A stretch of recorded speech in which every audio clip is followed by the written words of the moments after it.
अलैकुम वरहमतुल्लाहि वबरकातुहू।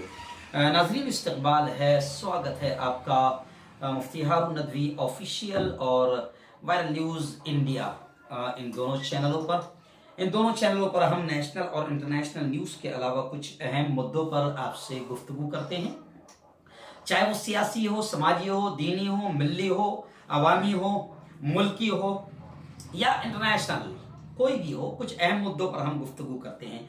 आज एक बड़े अहम मुद्दे को लेकर हम आपकी खिदमत में हाजिर हुए हैं कि बीजेपी के कौमी तर्जुमान, बीजेपी के राष्ट्रीय प्रवक्ता डॉक्टर संबित पात्रा में कोरोना के लक्षण पाए गए हैं। कोरोना के असरात और कोरोना की जो निशानियां हैं वो पाई गई है, जिसकी वजह से उन्हें बाकायदा अस्पताल में एडमिट करवाया गया है।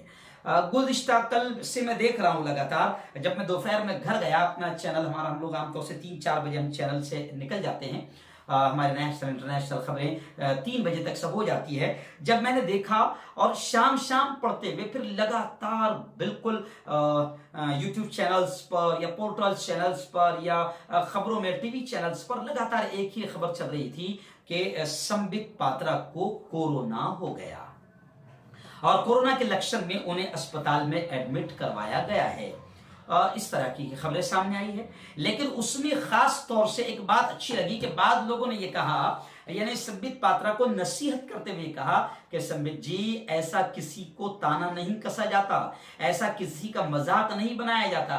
आपने तबलीगी जमात को कोरोना को लेकर तबलीगी जमात से जोड़ने में काफी मेहनतें की, मरकज निजामुद्दीन को फंसाने में, मौलाना साहब को फंसाने में और उन पर तंज कसने में, न जाने आपने कैसे कैसे घटिया अल्फाज कहे थे। वो अल्फाज हमें कहना अच्छा भी नहीं लग रहा है।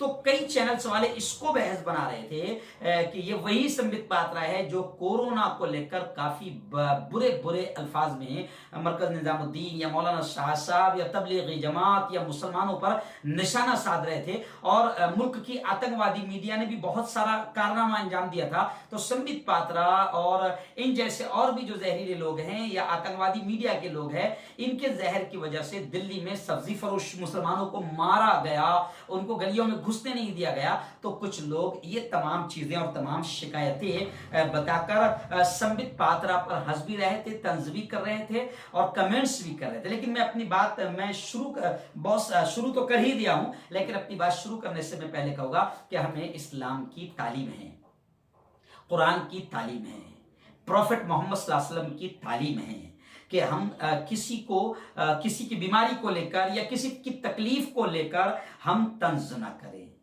हम कोई बुरी बात ना कहें, बल्कि हम उसके लिए दुआ करें। दुश्मन भी है तो हम उसके लिए दुआ करें। अब लोगों ने जिस तरीके से कमेंट किया है, तो मैं समझता हूं कि मैंने कई कमेंट्स को स्क्रीनशॉट किया है और मैं समझता हूं कि ये संबित जी पात्रा तक के इसलिए भी जाना चाहिए कि आप समझिए कि लोग आपकी जहरीली बातों से कितने नाराज हैं। और लोगों का कहना है कि वो जो जहरीली बातें, घटिया बातें आप हिंदू मुसलमान की करते हैं, तो या फिर आप अपनी रोजी रोटी हलाल करने के लिए बीजेपी के प्रवक्ता है, इसलिए आप बीजेपी के नफरत अंगेज पॉलिसियों को आगे बढ़ाने के लिए ऐसी खबीस और घटिया बातें करते हैं, लेकिन मुल्क का हिंदू भी उसको पसंद नहीं कर रहा है। आप अगर टीवी शोज के जितने कमेंट्स हैं नीचे लिखे हुए, आप अगर संबित पात्रा जी आप अगर देखेंगे तो हो सकता है आपको भी थोड़ी शर्म आएगी कि लोग आपके मुताल्लिक कितनी नफरत करते हैं। और आपसे नहीं नफरत कर रहे हैं, आपके दिमाग में जो घटिया वायरस है हिंदू मुसलमान का, उसको लेकर हिंदू भी नाराज है। कई हिंदुओं ने कमेंट किया है कि कोई कह रहा है कि कोरोना से जंग, यानी आपको भी कोरोना कह रहे हैं। हमको अच्छा नहीं लग रहा है चीजें कहना, आपको कह रहे हैं कोरोना कह रहे हैं कि कोरोना से जंग। और कुछ लिख रहे हैं, हिंदू भाई लिख रहे हैं कि अब ये देखेंगे कि कौन सा कोरोना जीतता है। तो ये जो चीजें हैं ना संबित पात्रा जी, ये अच्छी चीज नहीं है। और एक साहब ने तो लिखा है कि आप जिस अस्पताल में दाखिल हुए हैं वो नेहरू जी का अस्पताल है, नेहरू जी के नाम पर है, नेहरू जी का अस्पताल है। कुछ लोगों ने ऐसा भी लिखा।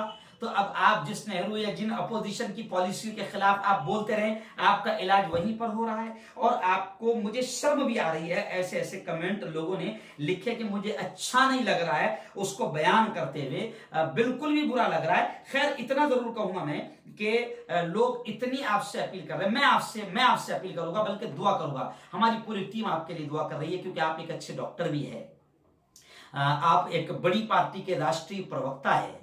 तो इतना बड़ा आदमी दुनिया से चला जाए तो ये हमारे मुल्क का बहुत बड़ा नुकसान होगा। तो हम खुद आपके लिए दुआ कर रहे हैं कि आपको जल्द से जल्द शिफा हासिल हो, आप जल्द से जल्द अच्छे हो। लेकिन लोग ये भी कह रहे हैं कि आप दोनों वायरस से जीत जाए, एक तो कोरोना वायरस से भी आप जीत जाए और अच्छे हो जाए, और आपके दिमाग में जो गंदा वायरस, जो कोरोना से भी खतरनाक वायरस है, जो हमेशा हिंदू मुस्लिम की नफरतें फैलाता रहता है या एक समाज को टारगेट करता रहता है। आज हम जुमा का दिन भी, हमारा जुमा के दिन आमतौर से मुसलमान दुआएं मांगते हैं। मैं अपने चैनल के जरिए से तमाम मुसलमानों से दुआ की अपील करूंगा। मेरे चैनल के जरिए से संबित जी, आपके लिए मैं पूरे मुसलमानों से आज जुमा के मुबारक दिन, पवित्र दिन पर मैं अपील कर रहा हूं तमाम मुसलमानों से कि संबित पात्रा जी के लिए दुआएं करें, और दुआएं ऐसी करें कि दोनों वायरस, जो खतरनाक वायरस है, नफरतों का वायरस, ये जो बीमारी उनके दिमाग को लगी हुई है, वो वायरस भी खत्म हो जाए। और कोरोना वायरस जो बड़ा खतरनाक वायरस है हमारे मुल्क में आया, ये इतना खतरनाक वायरस है कि कोई मर रहा है अगर इस वायरस से, तो रिश्तेदार भी उसकी अंतिम संस्कार में शरीक नहीं हो रहे, उसके बॉडी को हाथ नहीं लगा रहे। तो इस खतरनाक वायरस से संबित पात्रा महफूज रहे, हम इसके लिए जुमा के दिन दुआएं करें। और एक खास बात ये भी हम कहते हैं कि कुछ लोग ये कह रहे हैं कि नहीं, संबित पात्रा जी को बिल्कुल भी कोरोना नहीं हुआ है। 2 जून को, 21 मई को उनको हाजिर होना था कोर्ट में। जी हां, 21 मई को उनको हाजिर होना था, वो हाजिर नहीं हो पाए।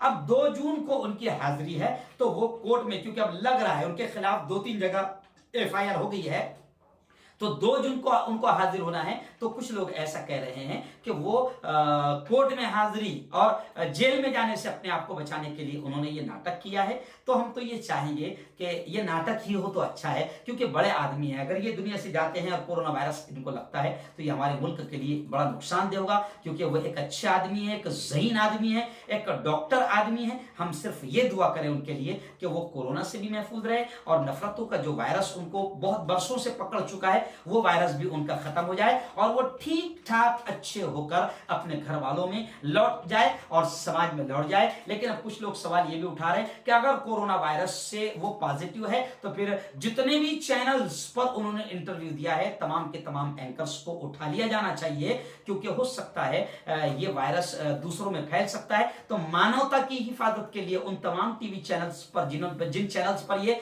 हाजिर हुए हैं, जिन जिन से मिले हैं, जहां जहां इन्होंने इंटरव्यू दिया है, उन तमाम चैनल्स के तमाम जिम्मेदारों को भी, जिन जिन से ये मिले हैं, उनको भी क्वारंटाइन करना बहुत जरूरी है। उन चैनल्स से ZTV की तरह कोरोना ना फैल जाए, इसलिए हम सब मिलकर दुआएं भी करें और कोशिश भी करें कि कोरोना से हमारा ये प्यारा मुल्क महफूज रहे।